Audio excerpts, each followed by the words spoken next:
Topping today's news, the opposition not in full support of all aspects of the new anti-corruption legislation. The Minister of Energy and Transport answers questions on BPL employees and the relocation of the Road Traffic Department. And the Chinese ambassador to the Bahamas rebuffs comments by the U.S. Chargé d'Affaires about China's influence in the Bahamas.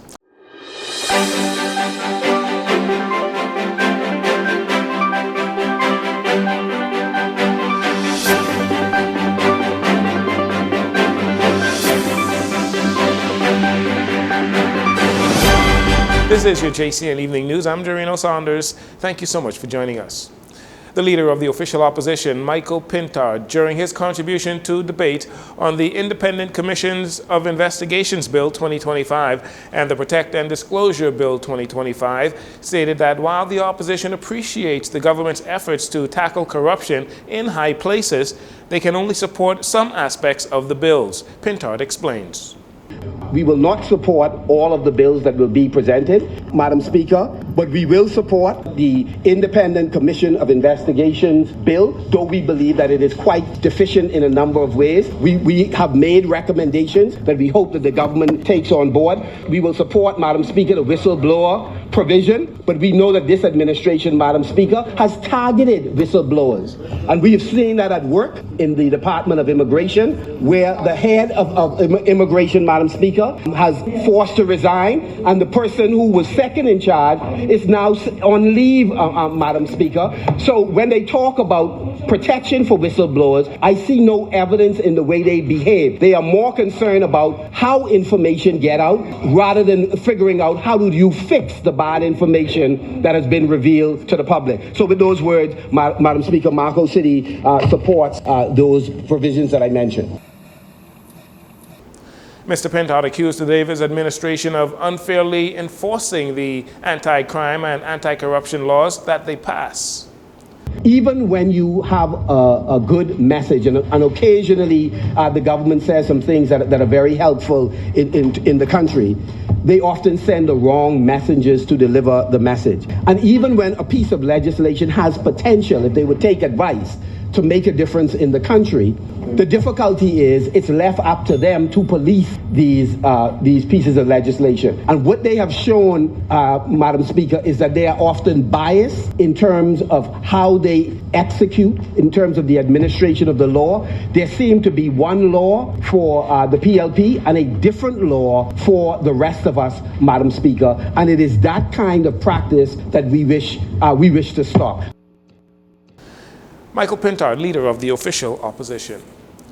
During question and answer period in the House of Assembly on Wednesday, opposition leader Pintard asked the Minister of Energy and Transport, Jobeth Kobe Davis, a long list of questions regarding the transformation of the Bahamas Power and Light Company, including what would become of the employees' salaries and benefits once the deal with Bahamas Grid is completed. It has been a great concern of the employees and their various unions. Kobe Davis explains. Madam Speaker, all existing benefits for BPL employees will continue as per their current terms and conditions while employed with BPL.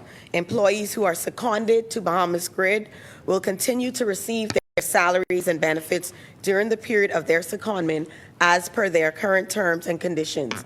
Employees who choose to join Bahamas Grid permanently will have their salaries and benefits provided directly by Bahamas Grid under the terms and conditions agreed upon at the time of their transfer. The government says it is still finalizing some of the legal aspects with Pike Corporation and that the deal will be completed and presented to the public in the coming weeks. Mr. Pintard also asked the Minister of Transport and Energy to advise the House on the reason to move the Road Traffic Department headquarters to the Summer Winds Plaza on Harold Road. What was the investment to make it fit for operations? Who is doing the renovations? And has credit been given for money already advanced to the landlord? I can advise that the relocation of Road Traffic Department was necessary out of health and safety concerns for staff and the fact that urgent maintenance was being conducted to the stadium. Members would recall that the Thompson A. Robinson National Stadium was only intended to be a temporary solution for the department. With respect to the investment required, I'm unable to comment as the expenses were covered by another ministry. Thank you, Honorable Member. As to the renovation contractor, renovation work and construction oversight were managed by another ministry. As to the question on payments, the payment for all government accommodations are managed by another ministry. The Transport Minister, Jobeth Kobe Davis. In other news, responding to U.S. Chargé d'Affaires Kimberly Furnish last week at the Grand Bahama Business Outlook, suggesting that the government of the Bahamas take steps to reduce China's influence in the country.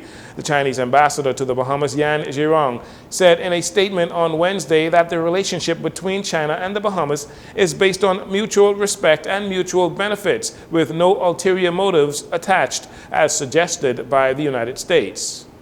So China firmly rejected accusations against China in the past days. Both China and the Bahamas, I believe we have the right and wisdom to choose our own friends. China-Bahamas relations are built upon the basis of equality, mutual respect, mutual benefit, and non-interference in each other's internal affairs. Cooperation between our two countries is based upon the needs of the Bahamas. And, facts speak louder than words. Our cooperation with the Bahamas has brought tangible benefits to the local people and improved the well-being of the Bahamian. Zhirong says China does not impose its will on any country. She said, despite what the U.S. says, China looks forward to continued cooperation with the Bahamas and other countries in the Caribbean. So we will certainly continue to enhance practical cooperation with Bahamas. China does not engage in exclusive small circles, geopolitical competition, or bloc confrontation. China does not request other countries to take sides.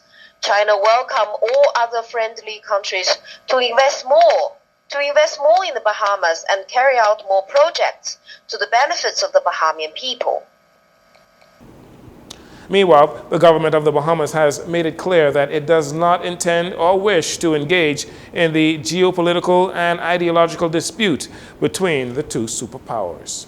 Finally, in this segment, leveraging trade for technological advancement between Canada and the Caribbean, technology innovations, trends, and advances in green technology, along with sustainability, are some of the issues for discussion in a 3-day trade mission between the Bahamas and Canada. It will be held next week, February 26th to the 28th, right here in the Bahamas at the Bahama Convention Center. The aim is to strengthen trade ties with Canada, with a focus on innovation. You're listening to JCN News. We'll take a break here. We'll be right back following these commercials.